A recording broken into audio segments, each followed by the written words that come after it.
سب جھوم جھوم کر کہو سرکار آ گئے۔ مولانا الیاس قادری دامت برکاتہم العالیہ نہ صرف علمی طور پر تربیت فرماتے ہیں بلکہ دنیاوی بھی کئی مسائل میں ہماری رہنمائی فرماتے ہیں۔ مدنی مذاکرے میں بہت فائدہ ملتا ہے، کچھ دینی معلومات بہت زیادہ ملتی ہیں، آخرت کے بارے میں پیغام دیا جاتا ہے، دنیا کے حوالے سے بھی پیغام دیا جاتا ہے۔ یہاں پہ آ کے پتہ چلتا ہے کہ ربیع الاول کا مہینہ ہے اور ایک ذہنی سکون اور ایک دلی سکون دونوں ملتا ہے الحمدللہ۔ گھر والے بھی تقریباً مدنی مذاکرات دیکھتے ہیں، گھر کا ماحول بھی اچھا ہوتا ہے۔ مدنی مذاکرے میں تو ماشاءاللہ سے عقائد کی درستگی سب سے بڑی چیز، اور ہمارے ایک جو کہتے ہیں نا ہمارے اسلاف نے جو کتابوں میں لکھی چیزیں اس کو ایک عملی پریکٹیکل ہم یہاں پہ دیکھتے ہیں۔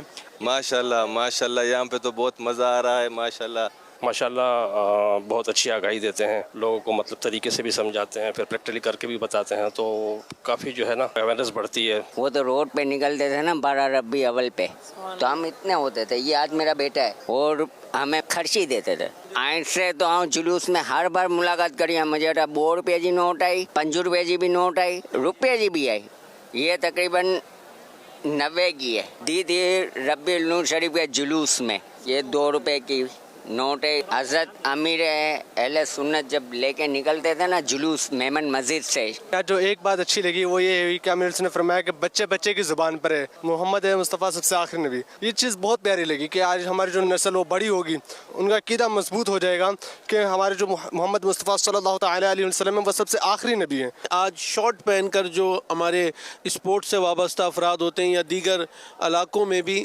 اس متعلق امیر علیہ سنت نے تربیت فرمائی، رہنمائی فرمائی۔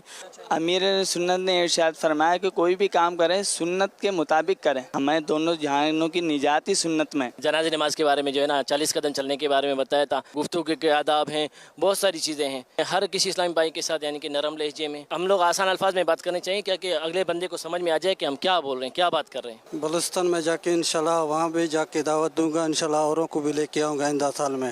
بالکل ایسا ہی ہے، اگر جو نیو جنریشن ہے اگر وہ یہاں پہ آئے گی تو ظاہر سی بات ہے کہ جو گھر کے اندر جو ماحول اس سے اپڈیٹ ہوگا۔ کسی بھی شعبے سے وابستہ ہیں، جب ہم یہاں آتے ہیں تو ایسا محسوس ہوتا ہے کہ ہمارے لیے بھی الحمدللہ یہاں سے بہت کچھ بیان کیا جا رہا ہے۔ یہاں کا چراغا دیکھ کر، یہاں کے جھنڈے دیکھ کر جذبہ بھی ہمیں ملتا ہے کہ ہم اسی طرح اپنے علاقے کو، اپنے گھروں کو سجاتے رہے۔ انشاءاللہ بلوچستان میں جا کے لوگوں کو بھی ترغیب دلائیں گے اور ہم بھی اپنے گھروں کو انشاءاللہ سجائیں گے۔ باپا تدا وایم چې زموږ د بلوچستان دپاره خصوصي دعا وکړي، دا علاقې کې د طریقت کارونه چالو سي، د شریعت کارونه چالو سي، د سنتو برا بیانونه چالو سي۔ انشاءاللہ آئندہ اگر یہاں اچھے لو یہاں مگر 100 روپے جی نوٹ آئیں جی سائن واری کھپے تھی، جو مدینہ واری سائن کرو تھا نا وہ واری نوٹ کھپے تھی۔